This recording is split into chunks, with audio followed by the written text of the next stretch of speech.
3, 2, 1. Radio on Point, Fun Day with Radik on Podcast.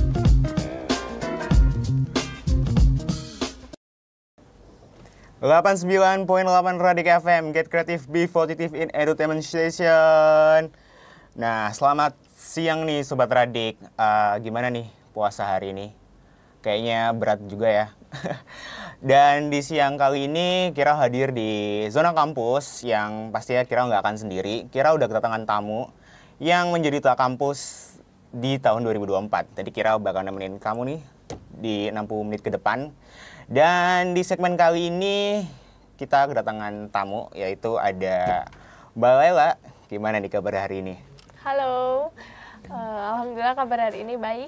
Gimana, masih semangat puasanya Mbak hari ini? Alhamdulillah masih semangat.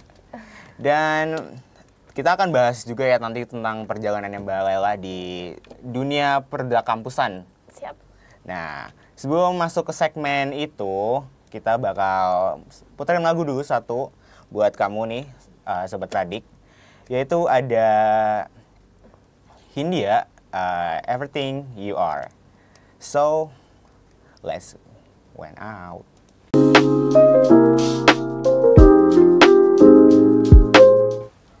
Delapan 89.8 Radik FM, Get Creative, Be Positive in Edutainment Station. Nah, tadi kan Kira udah puterin lagu Everything You Are by Hindia nih.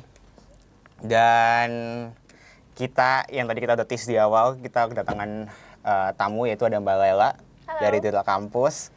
Dan kayaknya untuk awal gini kita akan bahas tentang perjalanan dari Mbak Lela di kuliahnya gimana, nanti kita masuk ke kampusnya gimana. Oke. Dan kita bakal bahas nih, ada pertanyaan nih juga.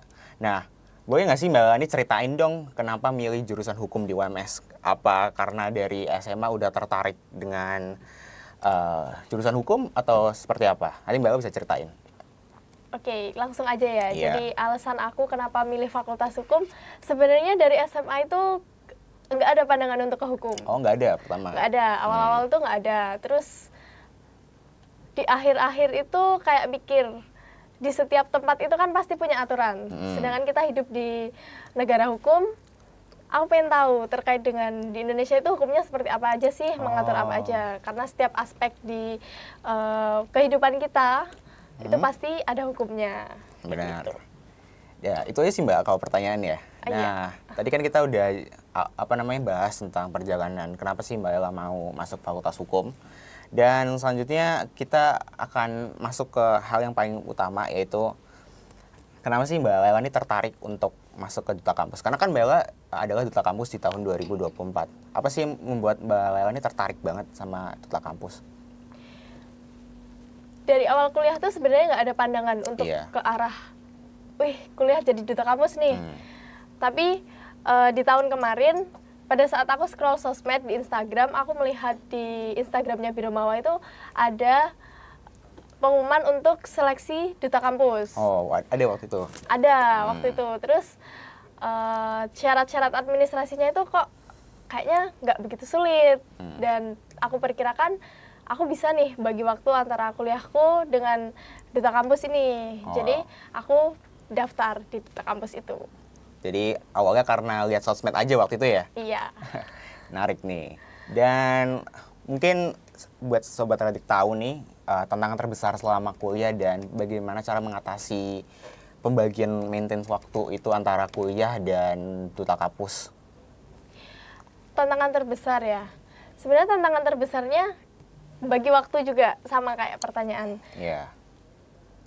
Bagi waktu antara akademik sama kegiatan di luar akademik tuh susah sebenarnya. Oh, lumayan susah ya? Lumayan susah. Tapi gimana pinter-pinternya untuk mengerjakan keduanya tanpa meninggalkan salah satu. Nah, benar. Jadi Mbak Ella harus bisa ngejaga waktunya supaya nggak bentrok gitu ya? Iya. Nah, Toh kegiatan Duta Kampus itu juga nggak setiap hari. ya. Terus tugas dari dosen pun juga bisa dikerjain di mana aja, nggak harus di dalam kelas kan. Jadi pada saat kegiatan duta kampus, kalau di sela-sela bisa mengerjakan tugas ya kita mengerjakan tugas. Tapi kalau pada saat jam kuliah, biasanya kegiatan duta kampus tuh nggak di jam kuliah. Oh, berarti udah ada waktunya tersendiri sama Mbak Lela. Betul. Nah, kalau Kirau nih boleh tahu nih, Mbak Lela nih ikut organisasi lain nggak sih, kegiatan lain di luar kampus? Apa mungkin organisasi di luar dari duta kampus? Aku ikut Ormawa di fakultas. Oh, ada di Ormawa. Aku ikut DPM. Nah, itu gimana tuh Mbak cara ngatasin? Kan tadi yang duta kampus kan juga bisa dibilang cukup berat ya kan untuk membagikan waktu. Nah, gimana untuk membagikan waktu untuk Ormawa juga? Sebenarnya semua itu udah ada porsinya sendiri-sendiri dan udah ada waktunya sendiri-sendiri. Mungkin adalah sekali dua kali waktunya bertabrakan, tapi kita pakai skala prioritas di situ. Jadi mana yang bisa kita kerjakan lebih dulu, kita kerjakan lebih dulu tanpa meninggalkan salah satu di antaranya. Nah, itu tips juga ya bisa dibilang ya Mbak dari Mbak Lela, gimana caranya mengatasi banyaknya kegiatan yang terjadi di kampus ya. Nah, itu bisa Sobat Radik bisa ini ya, apa namanya, mencoba untuk ngikutin seperti apa yang Mbak Lela buat.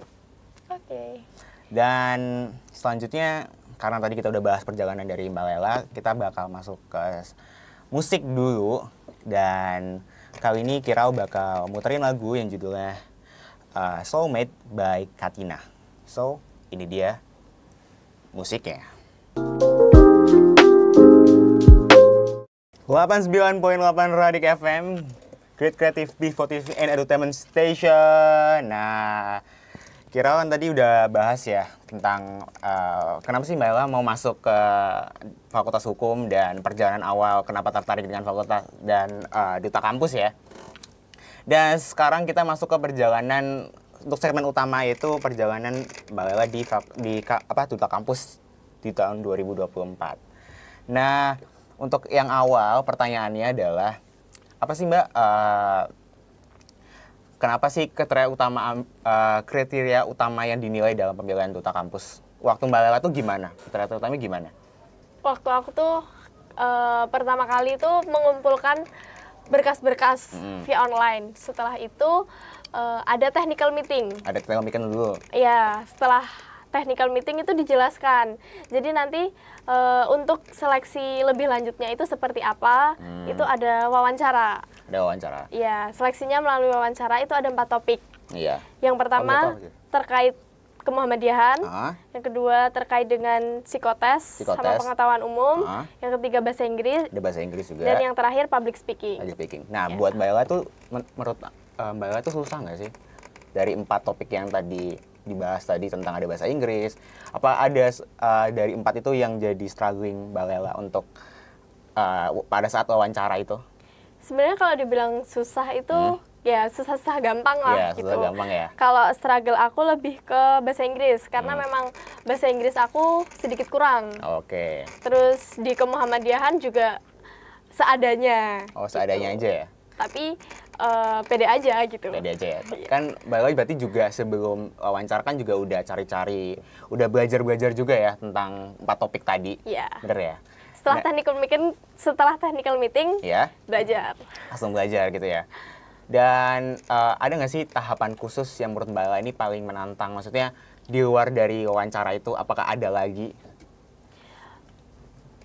Kalau di luar wawancara itu enggak sih, sebenarnya pada saat wawancara lebih ke ngatur biar nggak nervous. Biar nggak nervous aja? Iya, karena itu juga mungkin salah satu kriteria dari lolosnya duta kampus ini. Gimana cara mengaturnya biar pada saat wawancara itu nggak nervous dan kita bisa jawab apa yang ada di kepala kita. Kadang kan karena nervous jadi kita tahu jawabannya tapi nggak keluar. Iya, gitu. kayak nervous di awal gitu ya Mbak. Iya. Jadi kayak ngomongnya nggak lancar gitu ya. Nah, ya itu juga salah satu. Iya sih, kadang kalau wawancara gitu mau itu duta kampus, mau itu organisasi lain, kalau diwawancara mesti kita tahu tapi kita agak gigu gitu ya untuk ngomongnya. Nah, itu jadi salah satu tantangan juga untuk pada saat wawancara ya.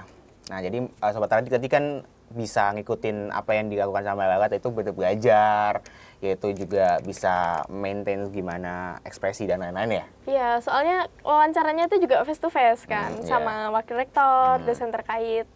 Kadang nervous itu nggak bisa diatur, tapi sebenarnya dilatih untuk bisa diatur itu bisa. Nah, bener banget. Dan ini nggak sih Mbak, kira mau nanya, ada nggak sih pengalaman menarik selama ada di Duta Kampus itu? Pengalaman menarik Apa yang berkesan sama Mbak Lela itu gimana? yang paling berkesan di aku tuh pada saat ulang tahun UMS. Ulang tahun UMS kan,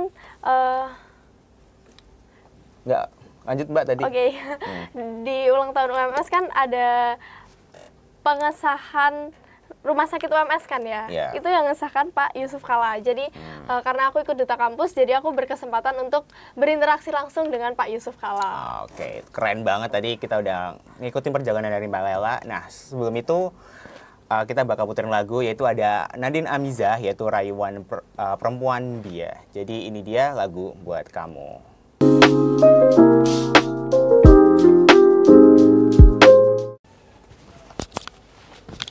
89.8 Radik FM, Get Creative Be Positive in Edutainment Station. Nah, baik lagi nih, tadi kita kan udah bahas ya tentang perjalanan dari Mbak Lela di Fakultas Hukum, terus ikut beberapa organisasi, dan yang terakhir tadi juga kita bahas tentang perjalanan Duta Kampus dari Mbak Lela, kayak gitu ya. Iya. Nah, tadi kan kita udah bahas nih banyak banget. Dan sekarang ini kita akan masuk ke segmen yang pastinya ditunggu, yaitu ada pertanyaan-pertanyaan dari Sobat Radik juga. Karena kan Sobat Radik pingin tahu nih, gimana sih tentang Mbak Lela dan tentang Duta Kampus itu seperti apa. Nah, dan kalau Kira boleh nanya dan mewakili Sobat Radik, gini ya.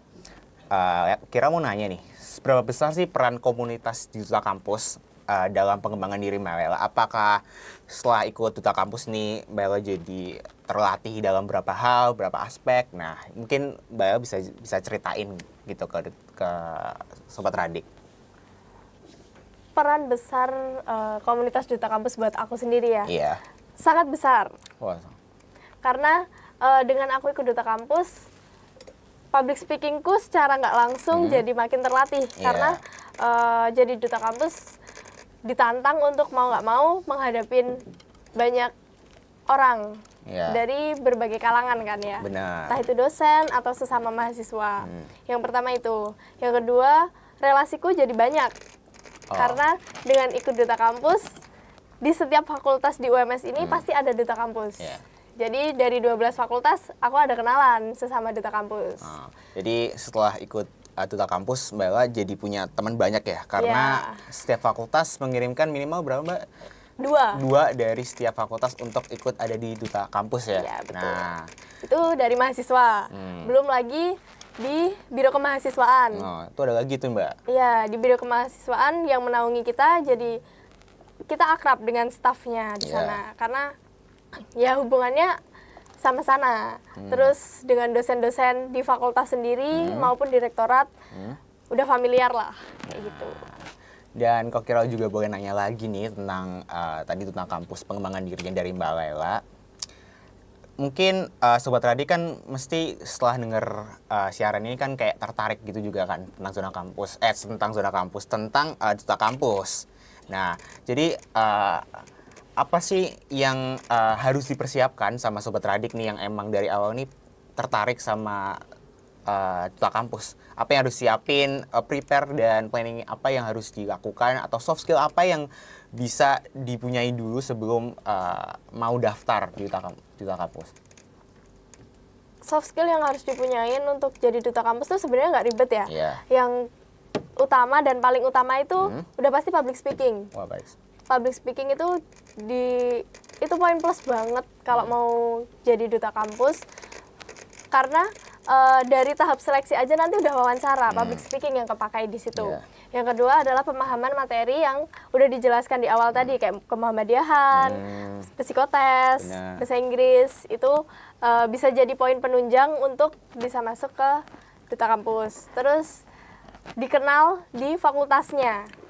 Itu biasanya berpengaruh juga. Itu juga terpengaruh ya? Karena apa tuh Mbak? Kalau misalkan kok dikenal tuh bisa punya pengaruh gitu?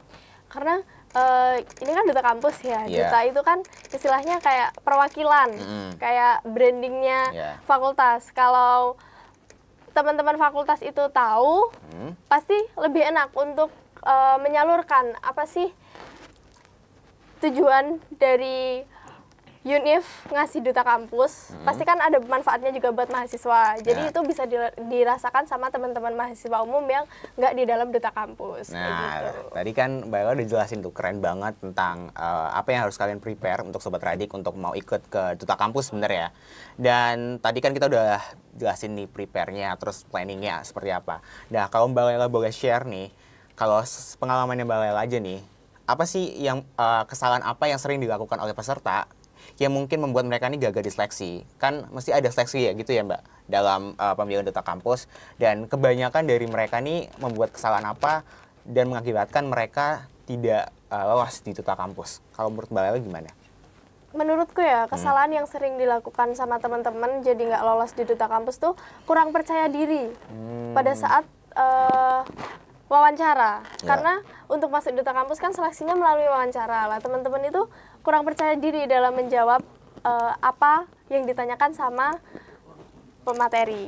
Kayak gitu. Jadi permasalahan utama itu di kepercayaan diri ya? Iya. Karena kalau misalkan kita nggak percaya diri, gimana kita mau jawab, ya kan? Bener ya? Nah, jadi buat Sobat Radik yang mau masuk ke duta kampus harus percaya diri kayak Mbak Lela gini. Nah, yakin aja pokoknya. Pokoknya harus yakin aja ya, dan harus terus percaya diri sama kemampuan diri sendiri supaya kalau dijawab apa bisa jawab. Dan kita masuk ke pertanyaan ya Mbak. Iya. Karena Sobat Radik udah ngasih pertanyaan juga buat Mbak Lela. Yaitu duta kampus itu tuh punya hal spesial apa aja sih Mbak, kalau boleh tahu? Hal spesial dari duta kampus mungkin terkait dengan yang pertama relasi, yang mungkin kalau nggak di duta kampus nggak semua orang bisa kenal ada relasi di masing-masing fakultas. Terus ya itu relasi ke biro, rektorat sama mahasiswa umum. Terus branding juga sih. Oh, tentang branding juga ya Mbak berarti? Iya. Dan ini ada pertanyaan yang cukup unik nih buat Mbak Lela. Kalau jadi duta kampus nih, otomatis dapat nilai A nggak di setiap matkul? Nah, itu tergantung teman-teman juga. Kalau jadi duta kampus terus kuliahnya ditinggal ya nggak mungkin dapat A. Nggak mungkin dapat A ya? Ya, tapi kalau manajemen waktunya masih ketata dengan baik, pasti bisa dapat A. Nah, tadi kan kita udah masuk ke segmen pertanyaan. Tadi udah banyak banget pertanyaan yang bagus yang dijawab sama Mbak Lela. Dan selanjutnya Kira bakal muterin satu lagu dulu, yaitu dari Billie Eilish, yaitu Birds of Prey. Jadi ini dia lagu buat Sobat Radik. 89.8 Radik FM, Get Creative, Be Positive in Entertainment Station. Nah, udah nggak kerasa, udah 60 menit mungkin Kira udah nemenin kamu di segmen di zona kampus. Nah, tadi kita udah ngobrol bareng Mbak Ella tentang dunia perdutaan dan perjalanan karir dari Mbak Ella. Tadi gimana Mbak ngobrolnya? Seru kan tadi? Seru. Dan kita tadi Sobat Radik bisa dapat pengalaman yang banyak banget dari Mbak Ella. Dan terima kasih juga untuk Mbak Ella sudah berbagi cerita inspiratif di zona kampus hari ini nih. Dan sebelum kita akhiri zona kampus, Mbak Ella bakal kasih kesan-kesan pesan buat Sobat Radik nih. Mungkin pesan-pesan dari aku, semoga apa yang aku sampaikan di untuk Sobat Radik kali ini bermanfaat, walaupun nggak seberapa ini. Terus buat teman-teman yang mau bergabung di Duta Kampus, pesan dari aku, percaya diri aja, percaya sama potensi teman-teman, berani untuk mengambil resiko dan untuk melawan rasa takut terkait dengan manajemen waktu, membagi waktu antara kuliah dengan kegiatan, itu pasti ada jalannya kalau memang sudah masuk di situ. Jadi semangat. Nah, itu kita kasih tepuk tangan dulu untuk Mbak Lela. Udah pesan-pesannya buat Sobat Radik. Jadi untuk mengakhiri ini semua, Kiral dan Mbak Lela pamit undur diri. Wassalamualaikum warahmatullahi wabarakatuh. Waalaikumsalam.